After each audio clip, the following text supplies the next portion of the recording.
Hello, I'm Lux Arcana, and today I can finally show you some process on my Japanese-ish save file. I haven't been working on it too much lately just because I've just been into other builds, so sorry about that. But I'm still working on it every once in a while, and this one I really wanted to share. It's a build that I did in Newcrest. It's a Japanese-inspired park. I don't know if I can call it fully Japanese because it do be having some swans, so I don't know. But anyways, I started out having a lot of struggle with the new terrain tools, mainly because they kind of changed how they look and how they sound. So starting out with them again, I felt like I had to relearn everything and just how intense they were and stuff like that, because I really feel like they are better now that I've worked with them. But at the start I was like, oh damn, I cannot work with these things.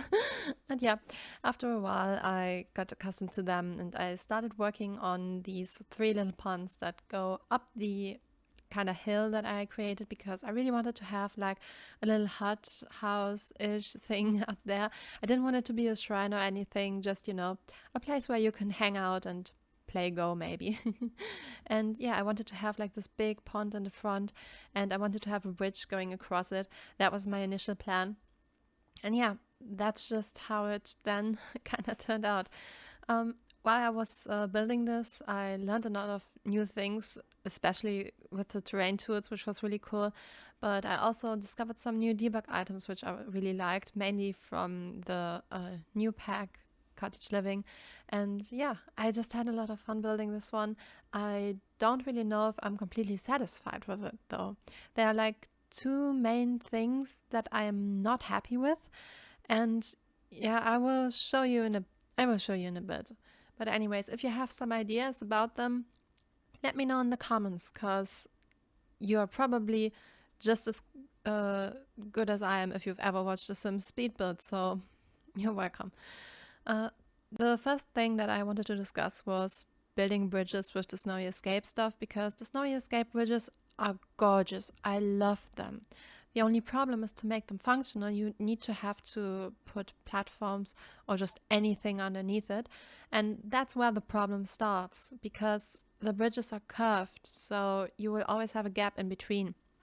And as of now, I haven't really found a method that I like and find aesthetically pleasing to close that gap. And if you have any ideas of that sort, please let me know, because I just completely have given up at that point. And yeah, I just don't know what to do in that regard anymore. The second thing that you're going to see later is the waterfalls, the island living waterfalls to be exact, because they're a pain in the booty to work with, and I really want to, try an alternative that doesn't lag out the game completely. I know that you can use like the sprinklers instead of that to make a waterfall, but every time in the past, if I tried to run it on my budget PC, it just completely crashed the game. Sometimes to a point where I couldn't load the save files. So I'm careful with, that kind of stuff. So the island living waterfall question of performance is definitely the better choice. But yeah, back to the build. I started to make like a little archway into this with some debug objects, which I'm also not quite sure about whether or not this will make it into the save file, because I think I already have a better idea how to make it look even better. And I will definitely try that out later, but right now I just don't have the time for it, so you will see this version right now. My basic idea was to make the archways that I used a little bit bigger using tool, and then also like making it look more decorative using some debug objects. I just don't know if this will work the way I hope it can, just because a lot of the debug objects you can't rotate freely in every direction, and for that to work, some specific debug objects would have to be rotatable. And that's always a problem. But now you can watch me struggle a little bit with the bridge, mainly because the bridge decided to always float in the air when I placed it, because, I manipulated the terrain. Which, on one hand, yeah, I understand. I manipulated terrain, everything's going to be weird. On the other hand, gosh darn it, was that painful. I basically had to tour the bridge all around every time, else I just couldn't see if I was doing it right or wrong. And I also had to move the bridge a lot so I could actually see whether or not the bridge that I just built is functional and actually looks good without the bridge, just in case, I want the bridge to be gone, and you still see the stilts that go into the water, and I wanted them to kind of look all right and match up with the bridge. And yeah, it was a process, but I think it worked out okay. I really want to have something to just close the freaking gap. Like, that's really grinding my gears. I couldn't really find any object that I really liked. I was thinking about using the debug canvases, that like the empty canvases that your Sims paint on, but I was not happy with how they looked, like texture-wise, compared to the bridge, because the bridge is kind of more stone-like, and the canvases kind of look a little too much untextured, if that makes sense to you. I kind of want to have a stone thing that I can put in between. So far, the only object that I can think of that would look cool is a CC object from I think it's the kitchen pack from Harry and Felixandra.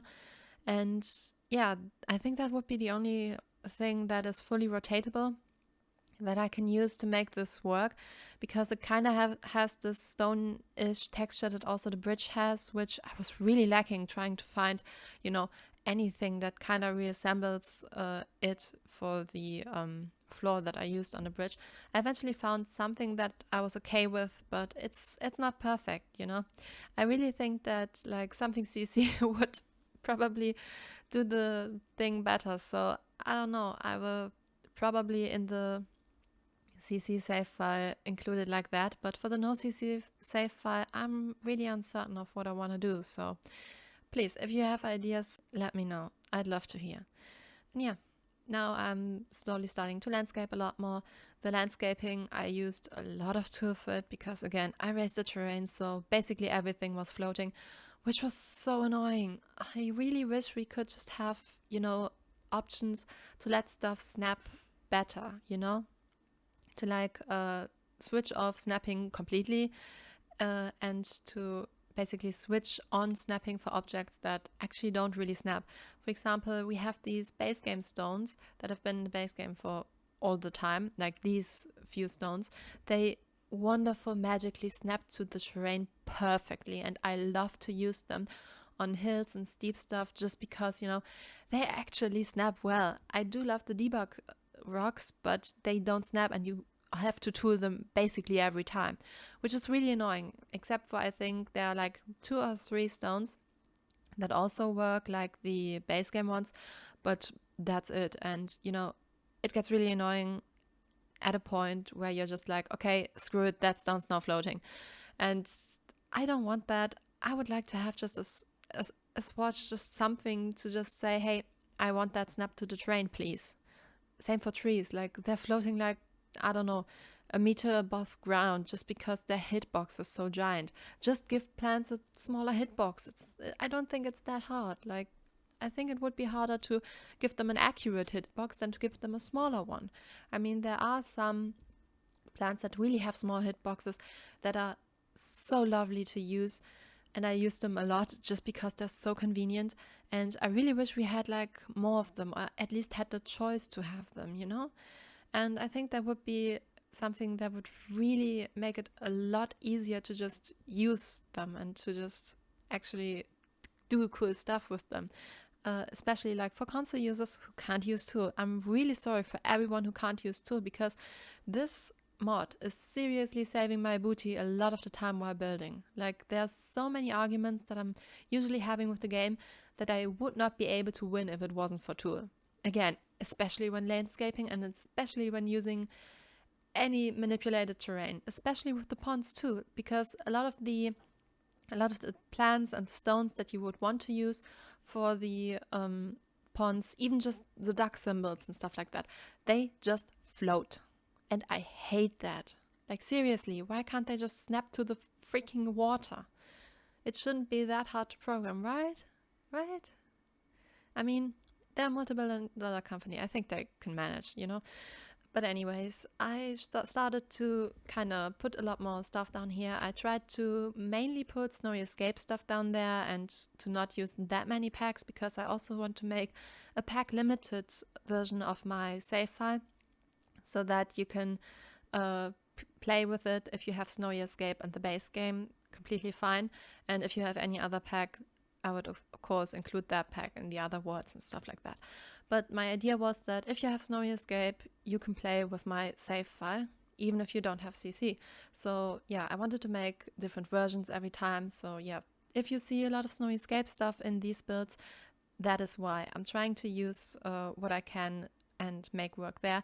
And if it doesn't work at all, I include other packs until I find a better solution. And also because sometimes you just want that one specific item. And in these cases, I will just replace the builds later with a different build, but still keep them in a different save file, because I will also make a pack unlimited version of this one, just so, you know, all the bases are covered. Or at least that's the idea. Right now, I've been working mainly on Newcrest and a little bit more on Oasis Springs, and I kind of want to finish Willow Creek as soon as possible so I can give you a proper Willow Creek tour. And after the Willow Creek tour, I will hopefully be able to finish either Oasis Springs or Newcrest relatively soon.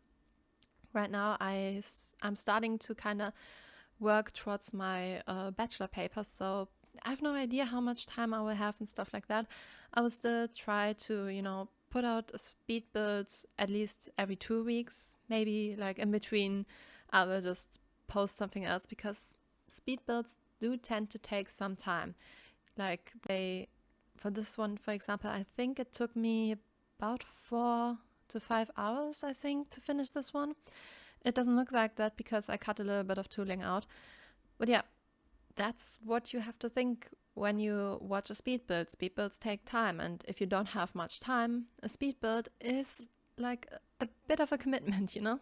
So when you think about it like a Let's Play episode, for example, you can record a Let's Play episode relatively fast. The only thing that makes Let's Play episodes long is the editing. Because, you know, you have to cut out the pauses, you have to cut out the boring stuff that just happens in between, like skill building and stuff like that. While, for example, when I would play, I don't know, something that I would play on stream or something, or I would just edit down something from the stream, that takes a lot less time. So if you will see a stream edit or another game that I play on a Wednesday because I didn't have time for a speed build, please understand. I'm sorry, but I'm doing this for fun, so I do whatever I want. That's basically the point. But yeah, this build you can use as a park mainly. I put it as a national park, I think, because then you don't have to put playground equipment, because I didn't have any space for playground equipment. You have your 4 differently colored trash cans as usual. There's no thermostat above the door, I'm sorry, because this is a community lot, so no thermostat. And now you will watch me struggle with the island living waterfall. I love and hate this thing. Like, we have a love-hate relationship that is more complicated than the Lord of the Rings, seriously. Like, this waterfall, I can't live without it, but at the same time, I hate to use it. It's just so, even if you tool it, it is so inconvenient. Seriously. If you have a better idea or solution to it that doesn't lag out budget PCs completely, let me know, because I'm really running out of ideas. I tried to, at the beginning, use the ones from Discover University, but they just did not fit what I wanted to do at all. So I just kind of had to run with the Island Living Waterfall again. And yeah, I just threw so many rocks at this because the waterfall was basically sticking out everywhere, and I didn't really have a choice but to, you know, kind of try and make it work that way. So throw rocks at a problem. If you have a problem in building in Sims 4, 90% of the time, just throw a rock at it. It works somehow. But yeah, the build's coming to an end now. You just see some fine-tuning and just getting the waterfall in place, and then you will see a little bit of screenshots, And right now you also see what I meant before, that there are these base game rocks that you can perfectly place on the terrain and they don't, you know, go weirdly flying off somewhere. And yeah, I just really like these rocks, and they're just really convenient to use, and they still look good and stuff, you know, so that's something. But yeah, you can use this build as a national park. It doesn't have a thermostat, does have trash cans, it has a grill, a bad one, so be aware of fires, and there's also a little picnic table with a light on it. I hope you enjoyed the speed build. I hope you enjoyed the video, and yeah, if you want it, it won't be on the gallery for now, because it will be released with my Japanese-ish save file. And when the Japanese-ish save file releases, everything will go on the gallery. Because for now, I don't know if I will keep the builds like this or if I will change them still. So be aware of that. But on the other hand, if you have any idea for changes, please let me know. I would love some feedback on this, because I'm not natively Japanese. I'm just doing a Japanese-ish one, you know, Japanese-inspired stuff. But yeah, that's it, and I will see you in whichever stream, video, or whatever you will watch next. Bye!